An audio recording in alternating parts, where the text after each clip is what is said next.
Express news کے ساتھ خصوصی گفتگو، کہا قوم سے خطاب میں اس کی تمام تفصیلات دوں گا۔ دونوں ممالک نے سیز فائر کرنے کا فیصلہ کر لیا۔ وزیر اعظم شہباز شریف کی ایکسپریس نیوز کے ساتھ خصوصی گفتگو، کہا قوم سے خطاب میں اس کی تمام تفصیلات دوں گا۔ جی ہاں، اہم خبر ہے، آپ کو اپڈیٹ کریں گے اس بارے میں۔ وزیر اعظم میاں محمد شہباز شریف کی طرف سے ایکسپریس نیوز کے ساتھ خصوصی گفتگو کی گئی ہے اور کہا گیا ہے کہ دونوں ممالک نے سیز فائر کرنے کا فیصلہ کر لیا ہے۔ اہم خبر ہے، آپ کو اپڈیٹ کریں گے۔ وزیر اعظم میاں محمد شہباز شریف کی ایکسپریس نیوز کے ساتھ خصوصی گفتگو ہوئی۔ انہوں نے کہا دونوں ممالک نے سیز فائر کرنے کا فیصلہ کر لیا ہے۔ میں قوم سے خطاب میں اس کی تمام تر تفصیلات دوں گا۔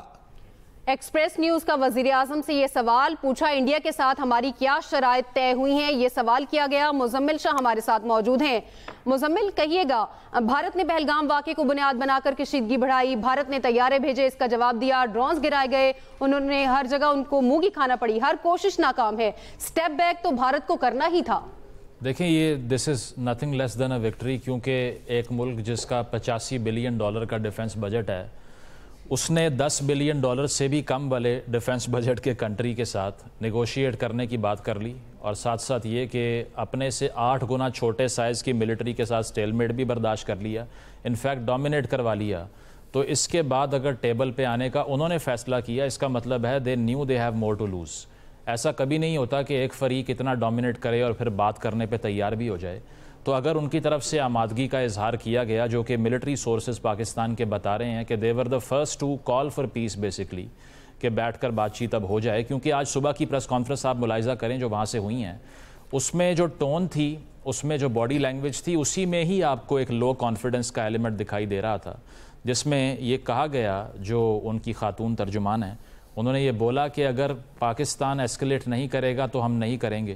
تو جو ٹون چینج ہوئی وہ اس کے بعد ہی ہوئی جو کل رات کے ایونٹس تھے، کہ ودن اے فیو آورز یہ سارا جو ڈیٹرنس ہم نے مینٹین کیا ہے اور جو پش بیک دیا، I think this was historic, and all the credit to Pakistan air force as well, کیونکہ جس قدر پروفیشنلی انہوں نے پش بیک دیا ہے ایک اتنی بڑی ایریل فورس کو ان ٹرمز آف نمبر، یہ آسان نہیں ہوتا، چاہے وہ ٹیکنالوجیکلی دیکھیں، کیونکہ خالی ٹیکنالوجی رول پلے نہیں کر سکتی۔ اگر آپ دنیا کا ویسٹرن ہیمیسفیئر کا سب سے بیسٹ ٹیکنالوجی اس وقت رافیلز ہی ہیں نا، یا F-35 ہوں گے، وہ آپ لے کر آ گئے، پر اس کے باوجود اس کو آپریٹ بھی کرنا تھا، جو کہ افیکٹولی ان سے نہیں ہوا آبویسلی۔ تو this was a war zone جس میں گلوبل پاورز بھی آبزرو کر رہی تھیں کیا ہوتا ہے، چائنیز ٹیکنالوجی کی سپیریورٹی، اور پھر پاکستان کا جو یوز تھا، اس کا جو پاکستان کا یوٹیلائزیشن تھی اس کی سپیریورٹی جو ہے وہ اسٹیبلش ہو گئی، مینٹین ہو گئی۔ اور سب سے اچھی بات یہ ہے کہ اس سٹیج کے اوپر جو سویلین ڈیمیج تھا اس کو روکنے کے لیے اس سے بہتر اقدام نہیں تھا۔ ہاں، آئی ول اسٹل سے کہ ڈونلڈ ٹرمپ یا امریکن انوالومنٹ لیٹ اسی لیے ہوئی کہ جب پہلی رات ہندوستان کی طرف سے یہ دراندازی کی گئی تھی تبھی یہ سب ہو جانا چاہیے تھا، کیونکہ سٹیکس بہت ہائی تھے۔ But better late than never کہتے ہیں انگریزی میں، کہ اگر لیٹ بھی ہو جائے تو کبھی نہ ہونے سے بہت بہتر ہے۔ تو اس سٹیج کے اوپر دنیا ایکنالج کی، دنیا کی فائنینشیل مارکیٹس کو ہلا کے رکھ دیتی اگر اس کو کنٹینیو ہونے دیتے۔ یوکرین اور رشیا کی جنگ تو آپ کو پتہ ہے کہ وہ ایک بیلنس آف پاور مینٹین کر کے نہیں ہو رہی، یوکرین ریسیونگ اینڈ کے اوپر ہے، لیکن یہ وہ 2 کنٹریز ہیں جن کے پاس 300 سے زیادہ نیوکلیئر وار ہیڈز پڑے ہوئے ہیں، تو یہاں پر جنگ پوری دنیا افورڈ نہیں کر سکتی۔ اسی لیے یہ کنیکٹڈ گلوبل ولیج ہے، ایسا نہیں ہو سکتا کہ پاکستان یا ہندوستان کو اتنا ڈیمیج ہو اور اس کا اثر گلوبل مارکیٹس پہ نہ جائے۔ So Hindustan has lost a great deal of their confidence in terms of their military superiority, اور ساتھ ساتھ یہ کہ ان کی فائنینشیل مارکیٹس کو آپ دیکھیں، S-400 کا ڈیمیج دیکھیں، رافیلز کی ڈیل کو دیکھیں، they have a lot more to now regret, جو انہوں نے دوبارہ سے اس کو ٹھیک کرنا پڑے گا ان کو اب لانگر رن میں۔ بٹ جو ریجنل سپیریورٹی کا ان کا خواب تھا وہ تو بالکل ہم نے اس کو ٹارنش ہوتے ہوئے، تباہ ہوتے ہوئے دیکھا ہے، کیونکہ جس طرح سے پش بیک پاکستان نے دیا، میں سمجھتا ہوں کہ بہت بڑی وکٹری ہے۔ اور جو پاکستانی پائلٹس کی پروفیشنلزم ہے، ٹریننگ ہے، اور ساتھ ساتھ پاکستان کی جو انٹیلیجنس مشنری ہے، بہت ہی زیادہ کمینڈیبل ہے، اس کی تعریف کرنی چاہیے۔ اس کی وجہ یہ ہے کہ ایسے پیریڈ کے اندر جب آپ کو اس نوعیت کا، جس میں اسرائیل کی طرف سے بھی آپ کو پتہ ہے کوآپریٹ کیا جا رہا تھا، جو کہ پہلے بھی ہوا، ایبٹ آباد جو ریڈ ہوئی تھی اس میں بھی یہ شواہد ملے تھے، اور اس بار بھی ڈرونز بھی ٹیکنالوجی ان کی تھی اور ان کا بھی ایک قریبی کوآپریشن بھی تھی۔ تو Pakistan was not up against India only, اس میں دیگر جو انڈیا کے گلوبل پارٹنرز تھے ان کو بھی زیر کرنے میں کامیاب ہوئے ہیں۔ ٹھیک ہے، احمد حسن العربی، ماہر عالمی امور صاحب ہمارے ساتھ ہیں، ان سے بات کر لیتے ہیں۔ احمد صاحب، میں آپ کے سامنے رکھوں گا کہ امریکی صدر ڈونلڈ ٹرمپ جو ہیں وہ پہلے کہتے ہیں کہ وہ میڈیشن کا کردار ادا کرنے کے لیے تیار ہیں، دونوں ممالک یہیں پہ رک جائے، اور اب بعد میں جے ڈی وینس کا بیان سامنے آتا ہے، وہ کہتے ہیں کہ ہم بہت زیادہ کردار ادا نہیں کر سکتے، دونوں ملک کے اپنے مسائل ہیں۔ انکار کیا گیا، اسٹیپ بیک کیا گیا اس بات کے اوپر، لیکن آج امریکی صدر کی جانب سے ٹویٹ کا آنا، ایکس پر پیغام دینا، اس سارے پروسیس کو آپ کس طرح دیکھتے ہیں؟ کہاں پر کیا ہوا؟ امریکہ کیوں مجبور ہوا کہ میڈیشن کا کردار ادا کرے؟ جی دیکھیں، بہت شکریہ۔ Let me break it down for you. جب پہلگام کا اٹیک ہوا تو سب سے پہلے امریکن پریزیڈنٹ اور اسرائیلی جو نیتنیاہو ہیں، انہوں نے انڈیا جو سٹیٹمنٹس دیا وہ کلیئرلی انکلائنڈ تھا ٹورڈز دا انڈین نیریٹو۔ اس کے بعد پاکستان نے، کیونکہ یہ ریئلائز کیا ہمارے پالیسی میکرز نے اور ہمارے اسٹریٹجک تھنکرز نے کہ یہ دنیا اب نیو لبرل ورلڈ آرڈر سے نکل چکی ہے، and we have entered the new realistic world order جہاں پہ hard power is going to decide the fat.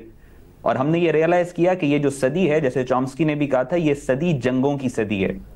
تو ہم نے جب ریئلائز کیا کہ اس سچویشن کے اندر پوری دنیا میں جو ریسنٹ کانفلکٹس ہوئے ہیں، یوکرین رشیا کانفلکٹ لے لیں،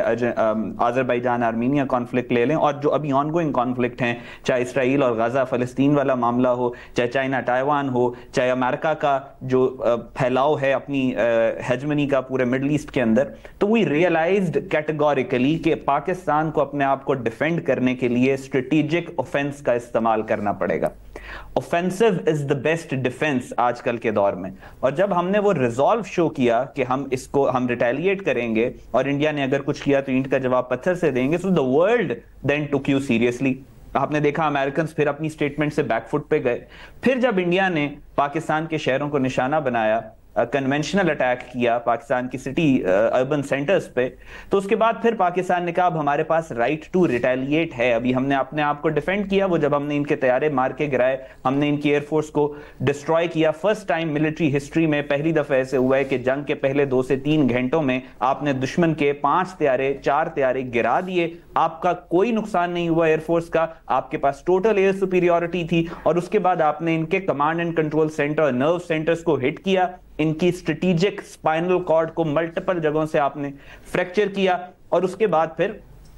ہم نے یہ کہا کہ ابھی یہ ہمارا ڈیفنس تھا اور اب ہم ریٹیلیٹ کریں گے، and nation is going to guard the right of retaliation. تو پھر امریکنز جو اس وقت ڈی ایسکلیشن کی بات کر رہے تھے انڈیا کے کہنے پہ کہ انڈیا نے تو پاکستان کے اربن سینٹرز کو ہٹ کر دیا، اب آپ نہ ہٹ کریں اور ڈی ایسکلیٹ کریں، جب ہماری طرف سے ریزالو کیا کہ نہیں بھائی ہم نے ریٹیلیٹ کرنا ہے، تو پھر جے ڈی وینس کا یہ سٹیٹمنٹ آیا کہ ہم اس جنگ میں فریق نہیں بنیں گے اور ہمارا کوئی لینا دینا نہیں، اور یہ اور جب کل رات والا، کل فجر کے بعد جو پاکستان نے آپریشن لانچ کیا، ہم نے ان کو ہٹ کیا، ان کے نرو سینٹرز کو ٹارگٹ کیا، ہم نے الحمدللہ اللہ کے فضل سے انڈیا کی ملٹری اور انڈیا کی ایئر فورس اس وقت پاکستان کے رحم و کرم پہ ہے۔ تو پھر یہ امریکہ نے دوبارہ سے جو میڈیشن اور انڈیا کے کہنے کے اوپر دوبارہ ان کو بیچ میں لے کے آیا، اور یہ ڈونلڈ ٹرمپ کی جو ابھی سٹیٹمنٹ آئی وہ آپ کے سامنے۔ صحیح، بالکل صحیح۔ شہباز رانا صاحب آپ کہیے گا، ابھی امریکن سٹیٹمنٹ آ گئی ہے امریکہ کے صدر کی جانب سے، بھارت کبھی بھی کچھ بھی کر سکتا ہے کیونکہ وہ کہتا کچھ اور ہے کرتا کچھ اور ہے،